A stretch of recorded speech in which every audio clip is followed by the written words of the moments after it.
파랑새를 꿈꾸며 난 실패담에 영원히 글쓰고 싶지 않은 사람입니다. 그러나 내 자신을 한번 돌이켜보고 싶습니다. 저는 살림이 넉넉지 못한 집안에서 산다는 것이 불편한 점도 많았습니다. 중학교를 졸업하고 실업고등학교에 진학하였습니다. 가정 형편이 어려웠기에 선택한 것이었지요.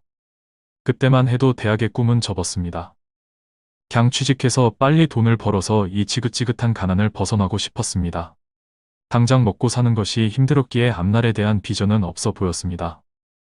나 하나 잘 되고자 할 수 없는 상황이다 보니 그렇게 하니 마음은 홀가분했지요.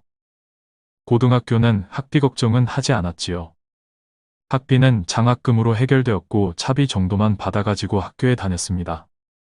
1년을 그렇게 다니고 2학년에 접어드는데 살며시 예전의 꿈들이 스물스물 다시 고개를 들기 시작했지요.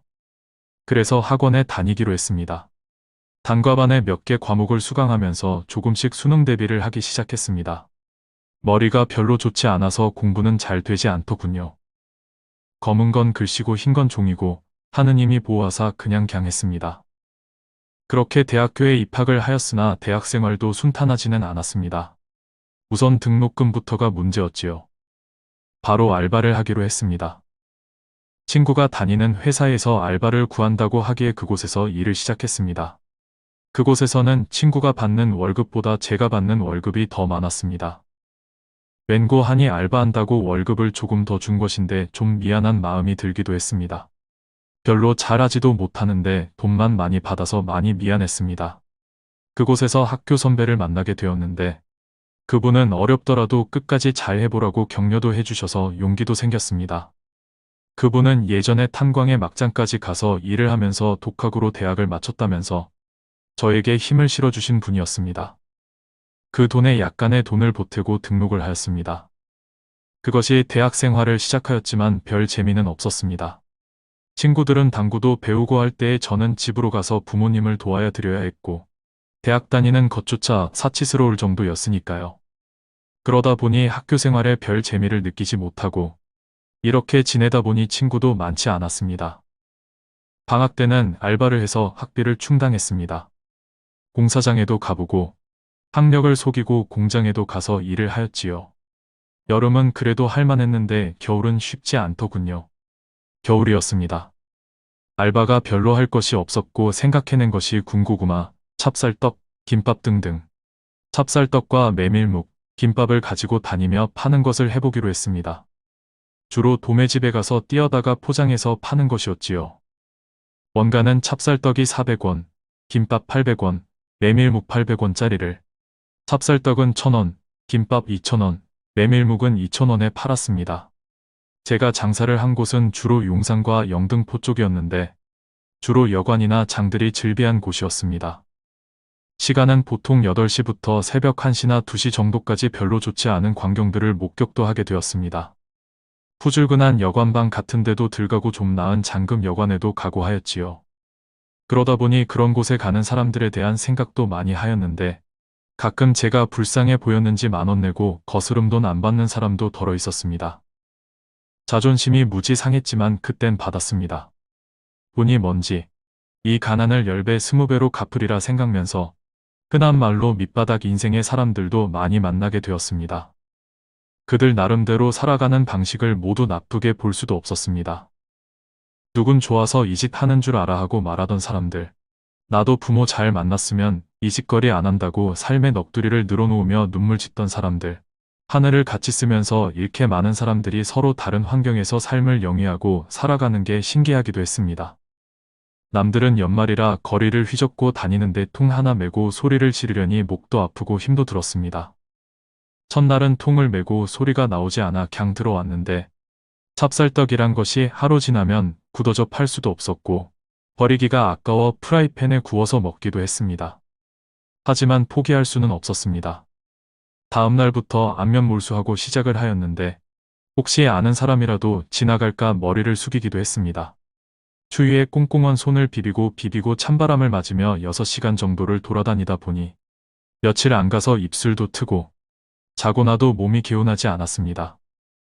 하지만 한번 시작한 거 끝장을 보자고 깡으로 버티었습니다. 일을 마치고 갈 차도 없고 택시를 타자니 돈이 아까워 사창가 골방에서 쭈그리고 자기도 했습니다. 후줄근한 냄새나는 이불을 덮고 누우면 그래도 온몸을 녹일 수 있었습니다. 가끔씩 그만두고 싶은 마음이 간절했습니다. 학업을 중도에 포기하고픈 마음도 있었습니다. 꼭 이렇게까지 해서 내가 다녀야 하나 하고 가슴을 쓸어내릴 때도 있었습니다. 그때마다 생각나는 얼굴들이 있었습니다. 가난은 죄가 아니다. 단지 불편한 뿐이라고 말씀하시던 선생님이 떠오라 다시 할 수 있었습니다. 그렇게 대학을 졸업을 하였습니다. 첫 직장 생활을 나름대로 건실한 중견기업에 입사를 하였습니다.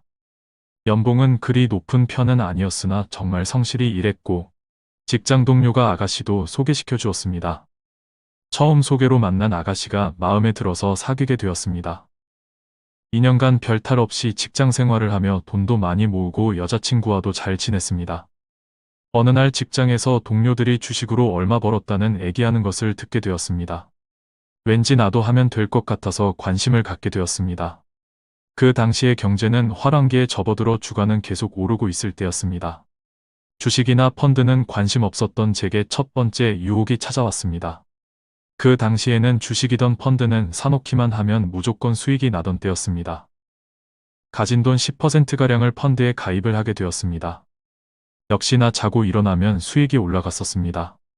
하루하루 수익률 보는 재미도 있더군요. 그때 저는 지금까지 성실히 적금만 부었던 제가 바보처럼 느껴졌습니다.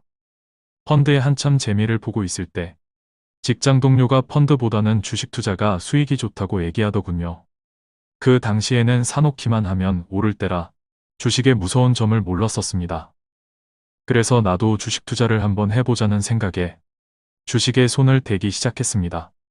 처음부터 3개월가량은 계속 수익만 났었습니다. 어느 순간 가진 돈 모두를 주식에 투자하게 되었습니다.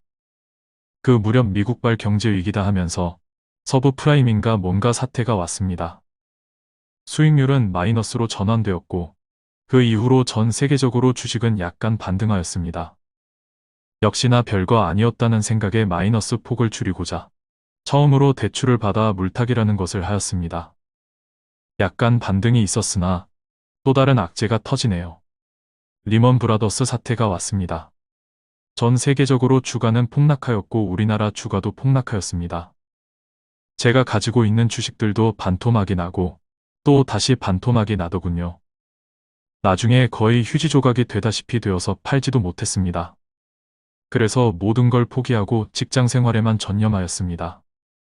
어느 날인가 증시가 어느 정도 회복하고 상승한다는 뉴스를 보고 내 주식들이 궁금해졌습니다. 계좌를 열어보니 원금을 회복하고도 35% 수익이더군요. 다음날 모두를 시장가로 처분하였습니다. 팔지 않고 들고 있었다면 지금 몇 배 이상의 수익이 났었습니다. 하지만 전 공포를 맛보았기에 수익으로 처분한 것에 감사할 뿐입니다. 주식이 오를 때에는 좋았지만 손해볼 때면 인생 자체가 공포였습니다. 한번 경험을 하여 보니 다신 하지 말아야겠다는 생각에 다짐하고 또 다짐하게 되었습니다. 지금은 여자친구와 결혼도 하였고 애들도 있습니다. 겨울이 되고 연말이 되면 가끔씩 추위에 꽁꽁한 손을 비비고 찬바람을 맞으며 찹쌀떡 팔던 일들이 생각이 납니다. 요즘 가끔 군고구마를 사가지고 집에 들어갑니다. 우리 와이프 군고구마를 좋아합니다. 애들은 별로고요. 나의 이런 사연을 우리 와이프는 모르지요. 고구마를 먹으면서 무슨 생각을 하고 있는지 별 고생 없이 살아온 와이프와 나는 서로 다른 생각을 하면서 고구마를 먹는가 봅니다. 와이프는 옛날 장인어른이 사다 주신 고구마 맛을 느끼고 난 어려웠던 지난날을 잊지 않으려 먹고 있으니 말입니다. 이걸 보고 동상이몽이라 하는 것 같습니다.